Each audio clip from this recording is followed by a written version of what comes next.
This episode of the Integrated Music Teaching Podcast is proudly supported by Practice Space.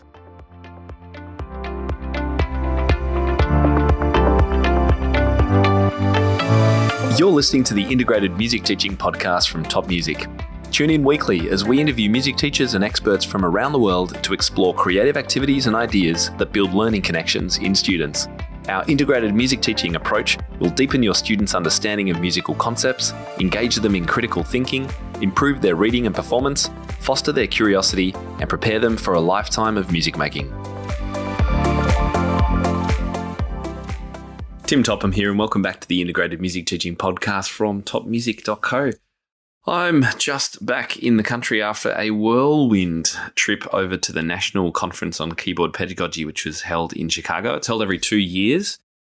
It was great to see many podcast listeners over there, reconnect with you, have chats, have coffee, and to share in some fantastic workshops and sessions over the 4 or so days. So, yes, sorry if the mic and everything sounds a bit different. I'm also, we're doing renovations at our house. So we've moved to a different house and I've got a different mic. So it's all been happening here and I'm just sort of catching up on things and recording this episode just a few days before publication, actually, so that we can get this information out. And what I wanted to do today was continue our look at integrated music teaching. If you tuned in last week, you would have heard recording of my presentation that I presented at the NCKP last week. It's just 25 minutes or so. And it's all about the background to IMT in a very quick demonstration session with an example, a few examples. And I'd highly encourage you to go and have a listen to that when you get a chance, because today we're going to build on that by having a look at how two fantastic, amazing teachers, one on our team currently and one who was on our team. We've got Janna Williamson, our intermediate teaching expert, and also Nicola Cantan from Vibrant Music Teaching, are both going to share very short, sort of 10 minutes or less audios about how they integrate elements of the lessons better for their students. This month, in August 2023, we are excited to be launching our new Top Music Games monthly collections. And so our workshop coming up is going to be about how music games are the revolutionary change you need for your studio, and importantly, how to both organize your games online and in person or in reality, and also how to use games more effectively in online lessons, which can be a real challenge. We don't want to have these amazing games you might use in person wasted or lying around and not being used by your online students, because oftentimes with some slight tweaks and a different mindset, you can use these in both settings just as effectively. So the live workshop is coming up on Friday, August 18 at 9 a.m. Central Time, which is 2 p.m. London time. If you can't make it to the live session, we will share a limited time replay. So the hosts, Tara and Georgina, will be meeting you over at topmusic.co/workshop. That's the link to go and save your seat, completely free, all about using games in your studio, organizing them, using them online, in person, all those fun things, and also talking about our new Top Music Games launch. So topmusic.co/workshop. We can't wait to see you there. So as I mentioned in the introduction, we're going to be sharing 2 audio clips, which are actually videos from Janna Williamson and Nicola Cantan. So firstly, Janna, who's our intermediate repertoire specialist and creates videos for us each month all about teaching some of the popular classical historical repertoire. She's going to be in this audio clip looking at how we can teach intermediate students in a more integrated way. She really focuses on 4 elements in her lessons: technique, repertoire, creative skills, we're talking sort of improvising and composition, and functional skills. And if you're not too sure what that means or how they all work together or how you can integrate them better, then you will enjoy listening to Janna's short overview. And also listen out for a fun demo of some integrations right at the end. Secondly, you're going to hear from the amazing Nicola Cantan on how to include more oral work integrated into lessons rather than being something that you suddenly realize you need to do just before their exam, if you're in an exam culture, or just something that gets a little bit forgotten. We know it's a big struggle to include oral work and improving oral skills in lessons, but it's so critical. Music, as Nicola says, is something we listen to. So the better we can get, the better we're going to be involved to play. All right, let's tune in to both Janna and then Nicola.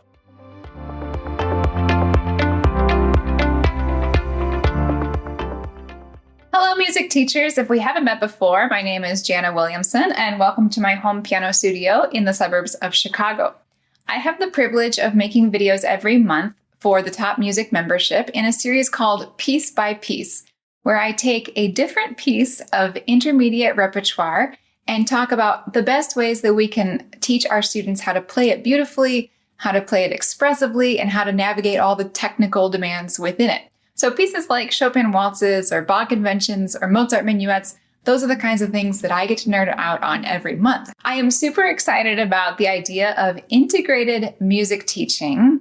And since I get to focus on intermediate repertoire in my contribution to Top Music, I want to just talk about how we can teach our intermediate students in an integrated way. In my mind, there are 4 basic areas of intermediate piano curriculum that I want to cover with all of my students. Number 1, technique. Number 2, repertoire. Number 3, creative skills such as improvisation or composition. And number 4, functional skills such as lead sheet playing, sight reading, accompanying, chord chart playing, all those kinds of things. I'm not including written theory or theoretical understanding as one of those 4 main elements because I really think that theoretical knowledge and understanding should be infused in every part of an intermediate student's curriculum. It's kind of like the glue that binds everything together. So as I talk about these aspects, I'm assuming that we're talking about understanding of what's happening theoretically in everything that we do. I've heard from a lot of teachers, even if they had a theoretical background in their training as a child, that oftentimes repertoire was studied here and theory was studied entirely separately, and they were never taught how to integrate the two. I think that's an absolute tragedy because it means that theory became really boring, probably because it didn't relate to any real music. And what they learned in theory was not allowed to actually help them with their repertoire. So that's the first thing. Students can be encouraged to just integrate what they're learning theoretically with the actual real pieces of music that they're playing on the piano. So first I want to talk about technique. The word technique simply means the movements that we make with our body to make sound on our instrument. It's the same for sport players.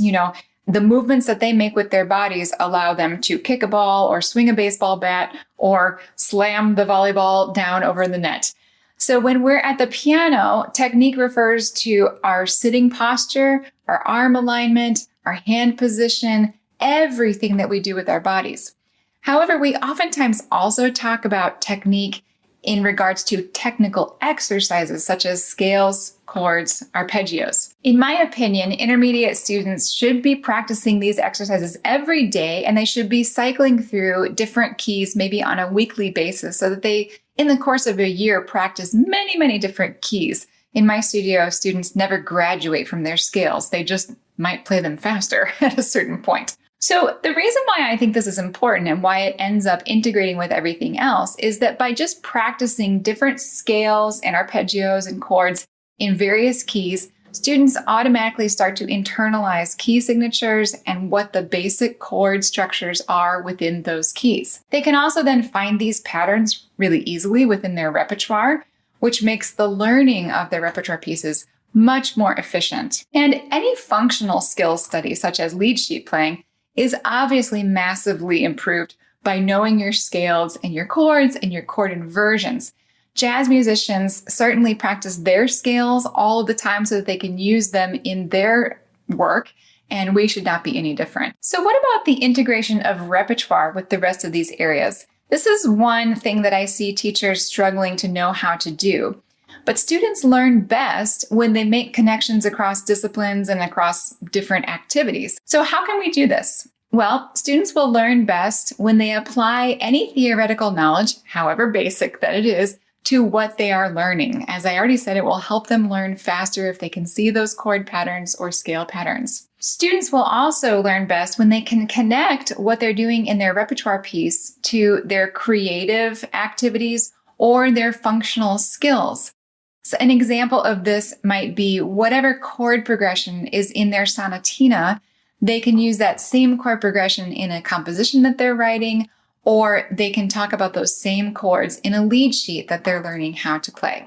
Students also learn best when they connect what they're doing in a piece of repertoire with other things that they've done in a lesson, even just another repertoire piece. So maybe a piece they studied a year ago, or it could be something outside of the piano lesson experience, such as something they've done in band at school, or even a non-musical subject, such as art class or history class. Now, I'm sure we've all had bright students who've made connections like this without us even trying to encourage it. Students who say, oh yeah, I remember doing that in this other piece, or oh yeah, I heard that kind of thing in my band piece that I'm playing flute in at school, or whatever it is. But it's our job to continue to encourage those connections, as well as help other students make them students for whom this is not as natural of a way to operate within their brain. So here are some basic ways that you can do integration across all four of those disciplines of technique, repertoire, creativity, and functional skills. Whatever key you're playing your scales in for the week, let's say it's D major, or whatever key your new piece for that week is in, maybe it's also D major, you can use that key to improvise and just really solidify what the notes are in that scale. So have the student improvise on the D major scale while the teacher plays a simple chord accompaniment. Another idea might be to play a 4-chord progression from a piece of repertoire. Like I said, maybe your sonatina has 1, 4, 5, 1, really typical chord progression, right? Instead of just playing that in the way that it's written in that repertoire piece, you could play that in a 4-chord composing kind of way, or a more pop style way. So like, and you could talk about what you could do with that chord progression and what you could add to it. Another thing you could do is find pop songs that have the same chord progression as the current repertoire piece. We all know that there's a limited number of popular chord progressions, and many of them have been around for hundreds of years. So frequently you can find a pop song that uses at least some of the same progressions as a classical piece of repertoire that you're working on. You can use an accompanimental pattern from a repertoire piece in a composition or in a lead sheet or chord chart arrangement. For instance, if your student is new to Alberti bass and they're encountering that in their sonatina, then a great thing to do is have them try Alberti bass with the triads that they're using in a lead sheet or their own composition. Alberti bass can be quite awkward when you're first learning it, but if you're practicing it more than once because you're practicing with a lead sheet as well as with your sonatina, then it's going to very quickly become more comfortable and more innately easy to play. Lastly, I think you can go through repertoire pieces and find these special chords or the interesting harmonic moments and tie those into what you're doing creatively. If there's just one interesting or unexpected chord, why not try using that in the composition or the improvisation that you're doing with your student? As you can see, there's all kinds of different ways to connect these things. Some of us as teachers are more comfortable doing certain skills. I know for me, I love teaching functional skills, and I find it more difficult to do the creative things such as improvising and composing, but I'm still able to connect these things across the different subjects of a piano lesson. So before I sign off, I want to give you one really specific example. One of the most recent videos I made for Top Music was the Chopin Waltz in A minor, opus posthumous. Of course, it sounds like this.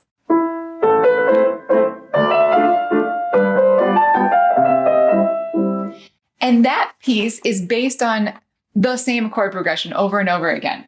It's A minor, D minor, G7 to C. Of course, there are a few other chord progressions and a few other things in the piece, but a lot of the piece is just those 4 chords.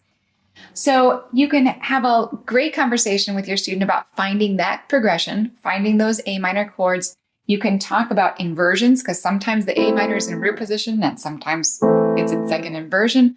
You can find those very quickly. And then you can take that one singular chord progression and talk about, do you know any pop songs that use this chord progression?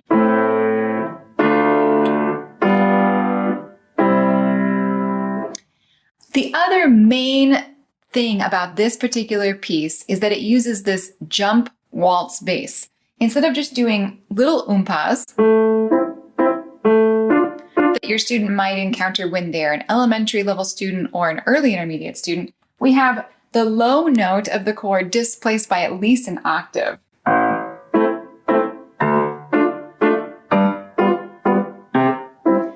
This is an accompanimental pattern that pianists must learn because it shows up, particularly in the Romantic era repertoire, all the time. So one way that I would do to get my students more comfortable with moving all over the keyboard would be to use that type of pattern in a lead sheet arrangement. So I have printed off here Silent Night from the Top Music Easy Christmas lead sheets. These are a great resource. The chords in this are extremely easy. It's mostly C, F, and G7. So I'm going to take that first line and I'm going to practice my C major chords with that jump waltz bass. Now I have to decide which inversion I want to use. I could do what I was doing, first inversion, or I could do second inversion. I think I'm going to stick with first inversion. So let's see how that sounds when I put the beginning of the melody in it.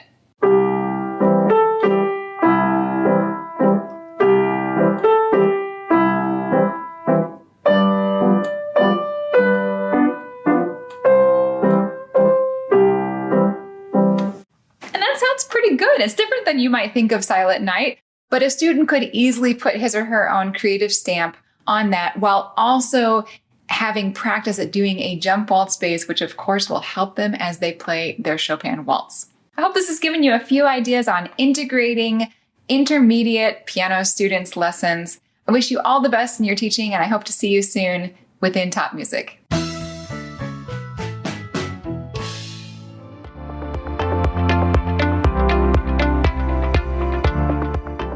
Looking for a fun, effective way to boost your students' enthusiasm? As music teachers, we're all familiar with the challenge of motivating students to practice consistently, and this is where Practice Space shines.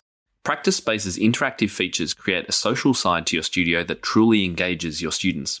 Your studio's leaderboard encourages friendly competition, while long-term goals like practice streaks add a rewarding challenge. Plus, completing assignments earns students practice gems, which they can spend on avatars, backgrounds, or in your own fun, customized shop. Sending students a clear practice agenda is also simple. The digital assignment journal lets you send PDFs, videos, MP3s, and more.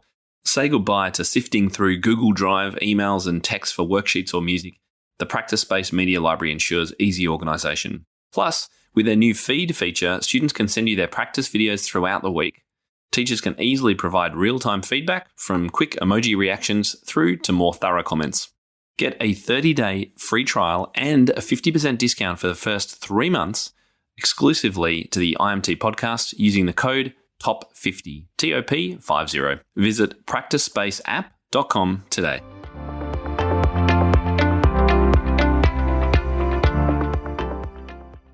Hello, lovely teachers. The integrated music teaching idea I wanted to share with you is about how you can include more oral work, or aural work if you prefer, into your lessons. How can we get students doing more ear training? The reason I chose this is because I know it's a thing that many of us struggle with. I know in my own lessons growing up, it was just like 2 weeks before the exam and suddenly we did loads of ear training tests and I failed them all and then I did the exam anyway. So I like to avoid that with my students because ear training is really important.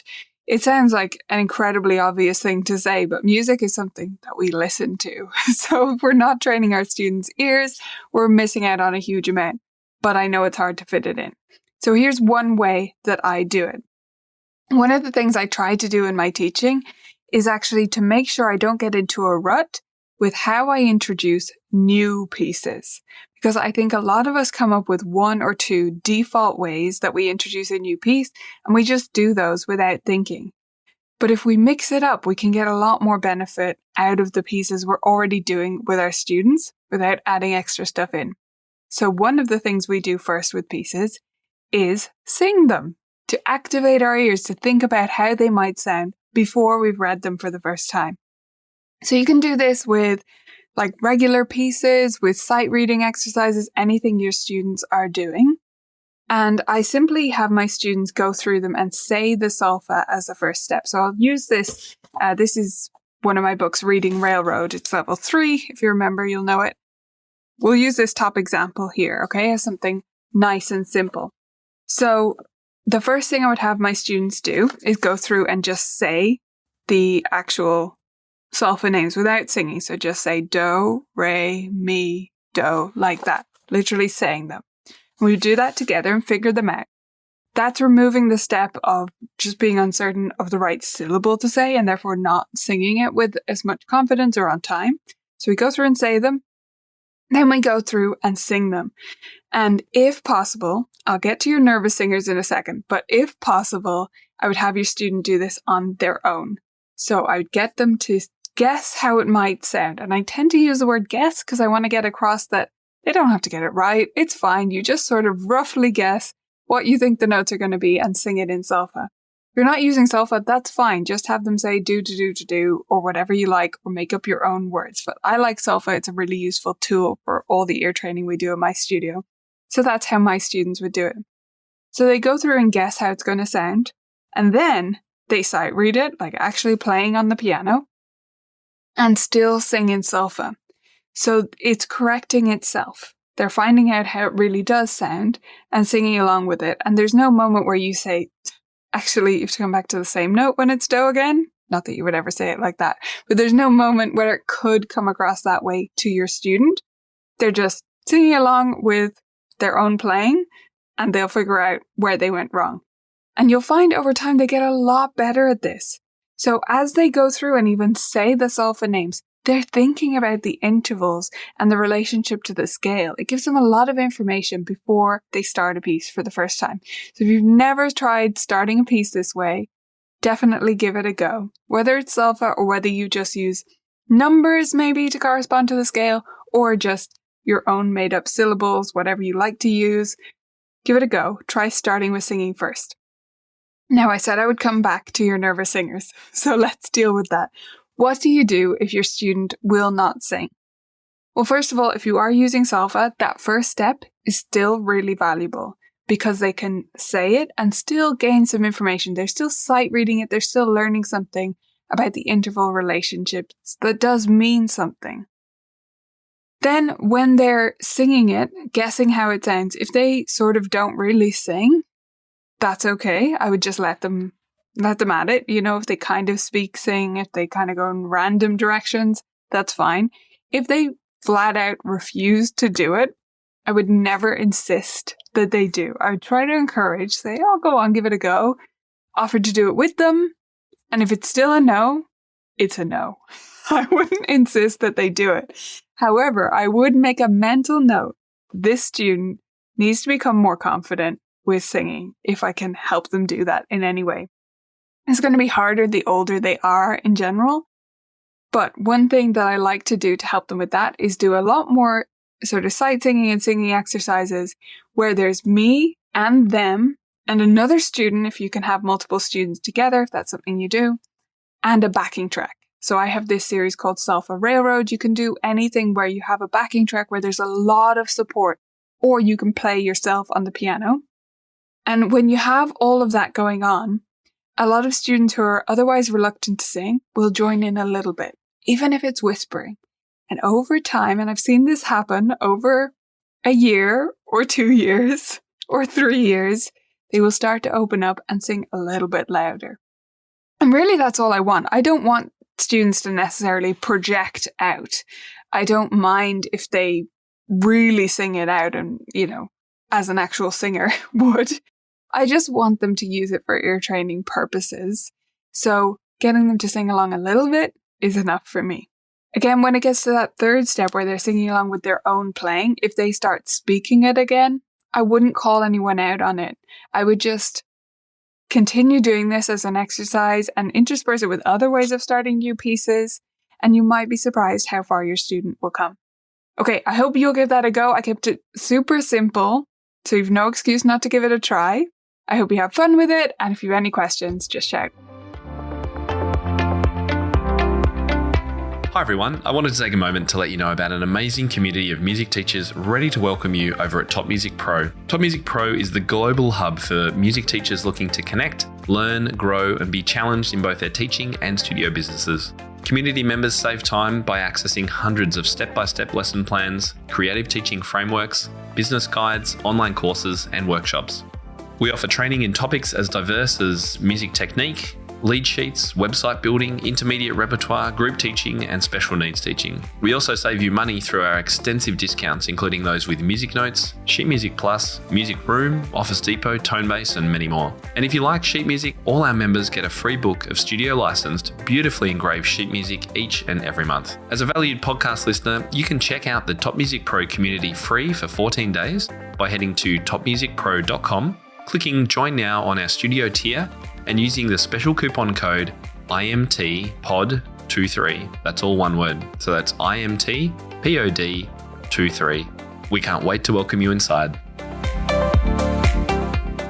Well, I hope Janna and Nicola have got you inspired as to how you can better integrate elements of students' lessons together and not sort of leave bits and pieces lying around or forgotten or left until the last minute before an exam. The more we can connect the dots for students, the more we can have, rather than pigeonholed subject areas, piece 1, piece 2, a bit of history over here, the more we can connect all those things together, the better our students will learn. Over on the Guitar Podcast this week, episode 61 is a solo episode with Michael about why you shouldn't build a music school. That's got me wondering. Just head over to topmusic.co/guitar061. I think it's going to be of interest to you, whether you teach guitar, violin, bassoon, or tuba. And you can also find that by searching for Top Music Guitar Podcast on the app that you're listening to this show on right now. Well, that's the end of the show for this week. I do hope you've enjoyed it and got a little bit of inspiration from it. And if you have your own ideas about how you use creativity to make connections and integrate elements of a student's lesson, please let us know. We would love to hear from you. You can leave a message on any of our social channels, in our groups, or by sending us an email, support@topmusic.co. I'm Tim Topham, and you've been listening to the Integrated Music Teaching Podcast. Can't wait to speak to you again this time next week. Bye-bye. How do you keep up to date with all the latest trends and research into music education? How do you connect with other teachers around the world and make sure your teaching stays fresh and relevant for students of all ages and stages, both now and into the future? I created our Top Music Pro membership to be the one-stop shop for music teaching resources, training, support, and community, and I'd love for you to come and join us inside. With over 40 comprehensive training courses, hundreds of teaching demonstrations and lesson plans, free monthly sheet music, discounts, and all the business and pedagogy support you could ever need, Top Music Pro is the community you've been looking for. If you're ready to level up your learning from the podcast and join thousands of other teachers in our global network, head over to topmusicpro.com today. If you enjoy this show and want to hear more of our work, be sure to subscribe to this podcast wherever you're listening today. For links and resources mentioned in this episode, visit us at topmusic.co/podcast or check out the show notes. I'm Tim Topham, and this is the Integrated Music Teaching Podcast, a production of Top Music. Thank you so much for listening. Enjoy your week ahead, and I'll catch you next time.